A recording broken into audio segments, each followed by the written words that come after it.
Now, our next speaker is pretty cool. I met Thom for the first time just last night, and he didn't fit my concept of a person active in politics. Instead, in walks this guy in an Iron Maiden t-shirt, and I immediately thought to myself, now there's a guy that I can have a long-time conversation with.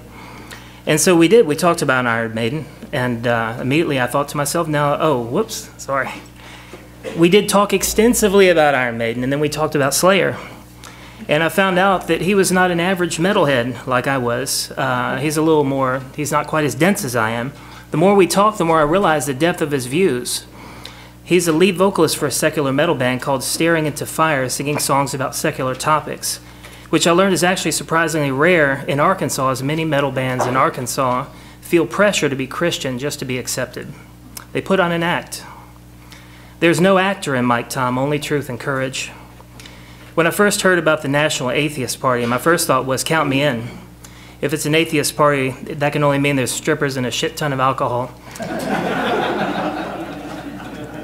Then someone clued me in that it's not that type of party. By day, Thom is a professional graphic designer. By night, a freelance fantasy sci-fi illustrator for novels, games, and album covers. Thom is no ordinary politico. Thom represents the everyman in all of us who looks at all the foolishness happening in our national government and knows that things can be different, and who has the courage, the absolute courage, to get involved and do something about it. You've probably heard the joke that when Chuck Norris does push-ups, he's actually pushing the world down. Well, Thom does Chuck Norris one better because he has direction. When Thom does push-ups, he's actually pushing humanity one step closer to safety from eventual extinction by the heat death caused when our sun finally goes supernova. Hailing from Fort Smith, Arkansas, please give a warm and rational welcome to Thom.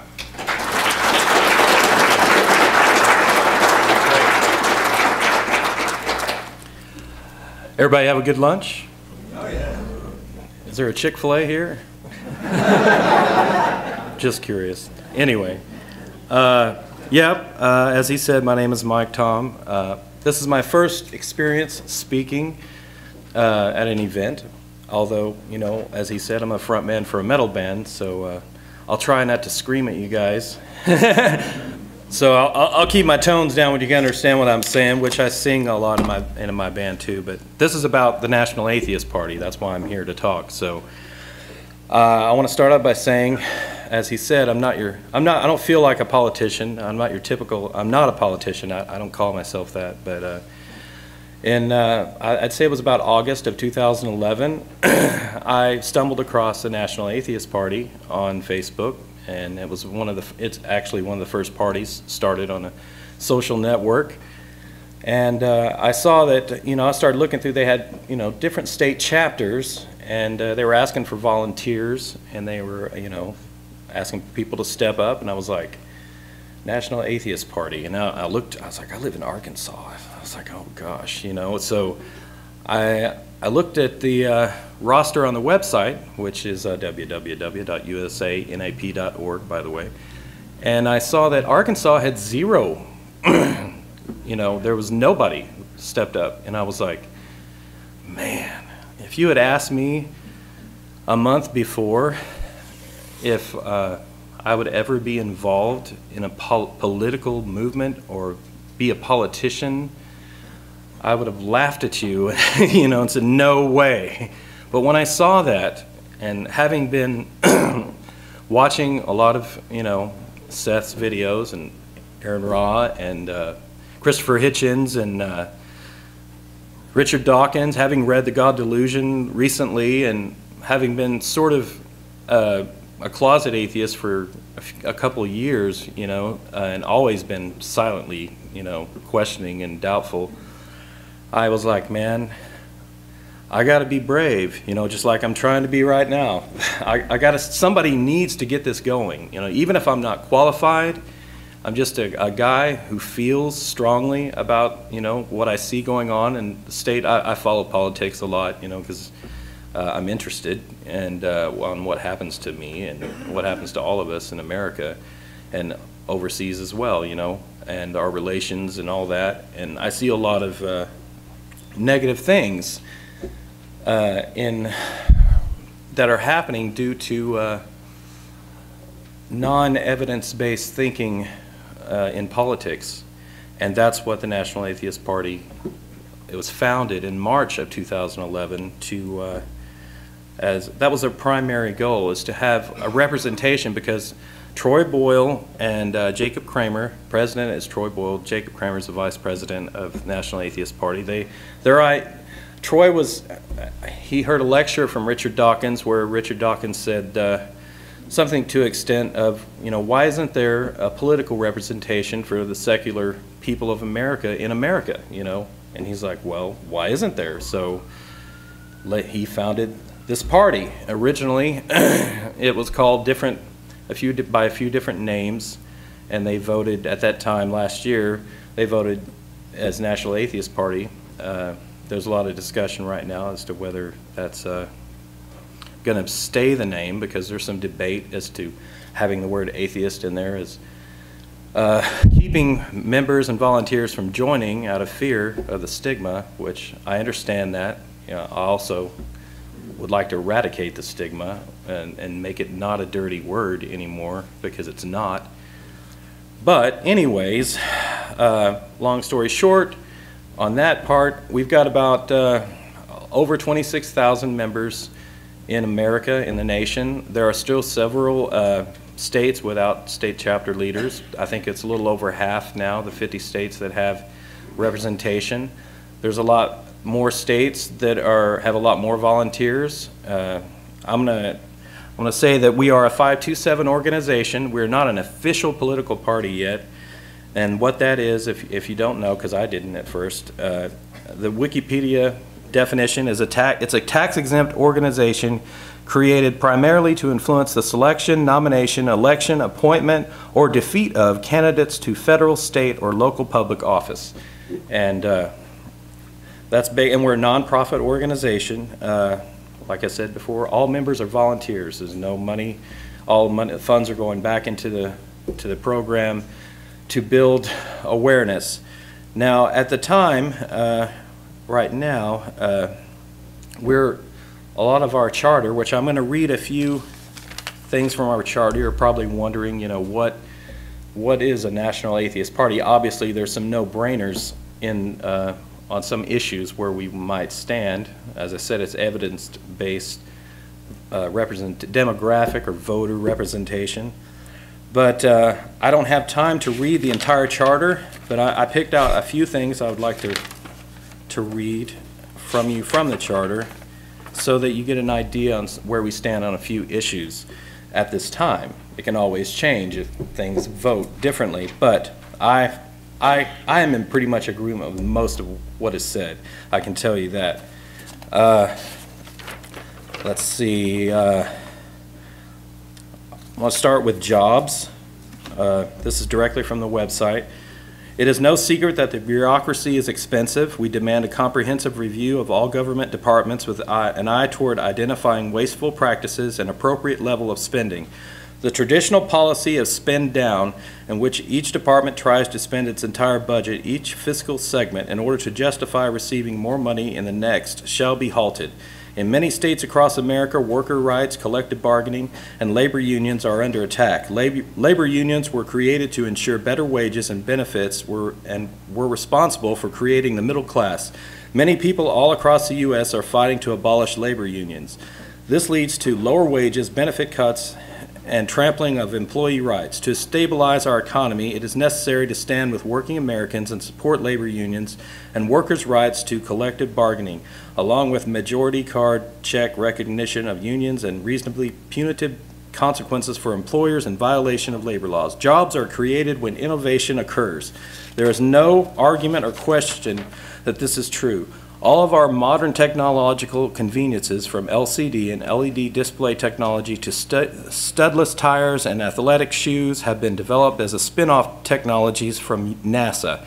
The lesson is clear. Investment in advanced technology reaps huge economic rewards. This party advocates an unprecedented level of funding be embarked for NASA and the biotechnology sector. Photovoltaic energy conversion, or solar cells, another spin-off from NASA research, has enjoyed a renaissance over the last couple of decades. The energy output and sensitivity of the technology has increased dramatically. The NAP believes that the alternative energy industry, or green energy, is an untapped source of jobs. A national mandate for alternative energy research and installation in existing homes and businesses would create jobs and revitalize the economy. I know that's a lot of jargon, but that's where we stand on jobs. And I know it's just it doesn't cover everything, but it gives you an idea.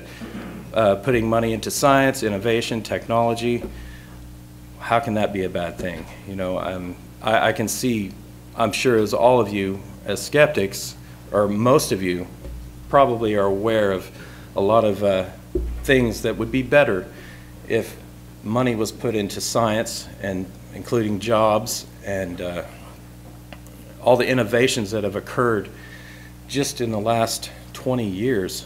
Has exploded in job markets that were impossible before. For example, at night, I moonlight, you know, as a fantasy science fiction illustrator.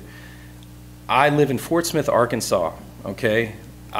My business is becoming lucrative now because of the internet, because of the ability to email back and forth. I never had that opportunity. I always wanted to try to do that for a living, but because of where I lived and my inability to relocate due to family and everything, I thought that would be impossible, you know. So you have to live, you know, in a big, you know, New York or Los Angeles or somewhere where you can get a job doing this and talk to people and show up at conventions and whatnot. Now I can do most of my business online, and it's worked out. So that proves to me that putting money in technology and science and all of that, you know, it's just going to create more and more jobs. It's going to make everything better for everybody. Health. Anyway, I'll go on to another thing. Healthcare. That's a big one. You know, everybody wants to know where people stand on that. As it's at the moment, National Atheist Party. This one is kind of short. So, healthcare for the wealthy has long been considered a luxury. Plastic surgery and elective procedures help to paint this procedure of healthcare as only being in reach of the few. The NAP believes the proper care which extends the useful life and comfort of patients, is a right, not a privilege. We support an amendment to the Constitution or other legislation that recognizes healthcare as a basic right, universal to all citizens. That's pretty much in line with national health care. I'm kind of for it myself. I haven't heard a good argument yet against it. If, you know, I'm a skeptic, so if you can talk me out of that position, if you got some good evidence, I'll listen to you. Let's see, guns, that's another big one. We recognize that the right to bear arms is a traditional part of America, and we support Americans' Second Amendment right to own and use firearms. But we also believe that reasonable regulation is important in a country where we have seen so much gun violence. The NAP wants to work toward closing the gun show loophole, reinforce our background check policies to include a longer waiting period, and a mandatory use and safety course for each first-time gun buyer. I don't think that's unreasonable. You know, I mean, you should know how to use a weapon.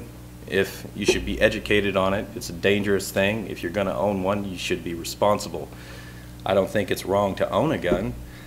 But you know, obviously, we see what happens when it's the regulations for gun use are lax. You know, you don't want guns in the hands of people who are not educated enough in all ways to use them in a responsible way if it's ever necessary, which hopefully someday in the future in a Star Trek universe, unless we're fighting aliens, it won't be. Anyway, let's see.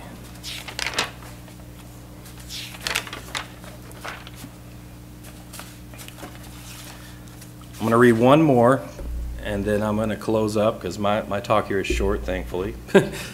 And I can't wait to hear Aaron Ross next, Seth Andrews, and Laura, I forgot her last name, for the Skepticon. She'll be speaking as well. Anyway, the last one is faith and religion. That's kind of a no-brainer, but I wanted to read it because I liked the way it was worded.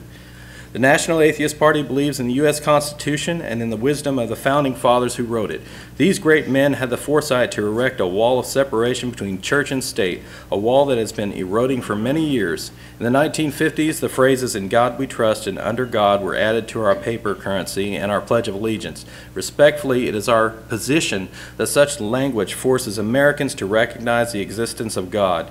When the pledge is recited, especially by children, it gives the impression that the U.S. itself ratifies the existence of God, an act and a stance that is unequivocally prejudiced and athwart the cherished traditions of the U.S. I don't know why I use that word. We move for the restoration of both the pledge and our currency to their pre-1950s incarnations and are in support of repealing "In God We Trust" as a national motto and from use on currency and official documents. In all cases and in all ways, the NAP moves for a strict interpretation of the established clause of the First Amendment. While we do not wish to inhibit anyone's practice of the religion of their choice, we do want government to engage in the practice or the perception of engaging in the practice of promoting any one religion. To that end, we seek to strip the churches, synagogues, and mosques of the tax exemption status they now enjoy and to increase the transparency of church-filed annual reports. Churches receive numerous donations, and these donations must be declared in their entirety so that the proper income taxes can be applied.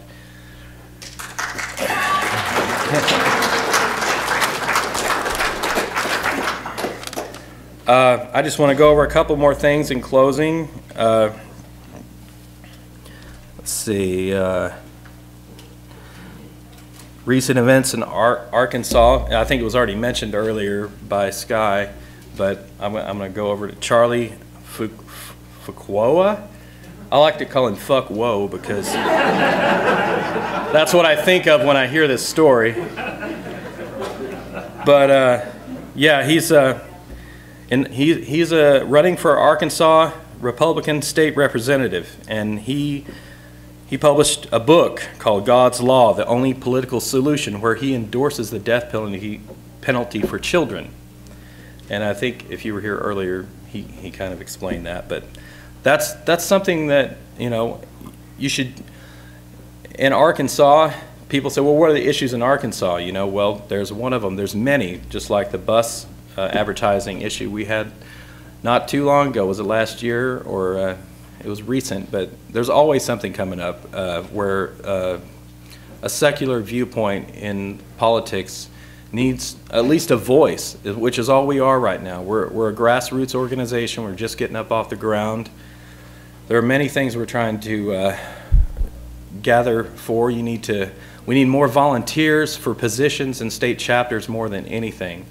As I see across the board, it is, you know, volunteer work, and I know people, you know, you got to sacrifice your time, as I do myself, and I'm guilty of neglecting in some cases time I wished I would have had more time for, but I'm here today.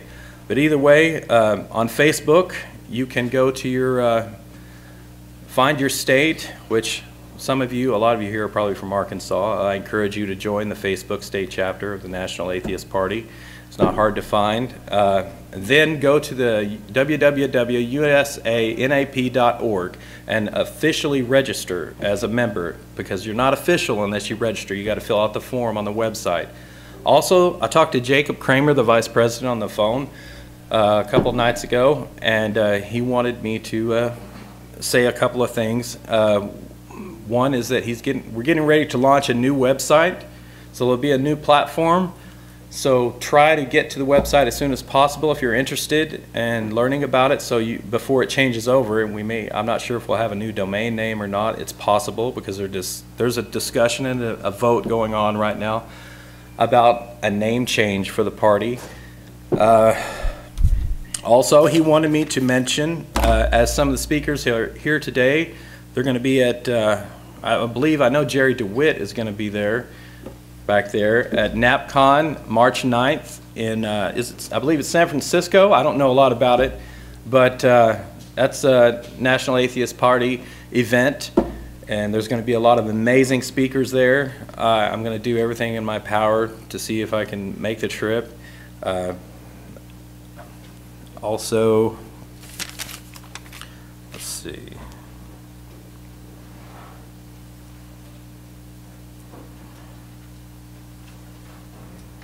Oh yeah, I want to say one more thing.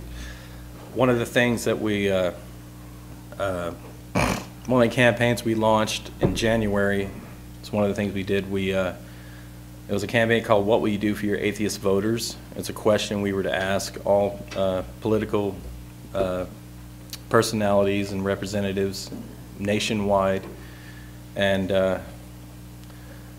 that's an example, I should have said that earlier, but that's an example of something that, one of the campaigns that we do, we rally, I got like, I think Mark Pryor, who is Arkansas Republican representative, said something to the effect back to me of, you know, the whole, this is founded on Christian nation and da da da da da, you know, and I sent that to Jacob, and it was posted in a forum. If you're involved in the National Atheist Party, you'll see all the things that are going on. But that's one of the campaigns we had this year. There's several things that are going on all the time. And, oh, if you have any questions, I'll be glad to answer what I can.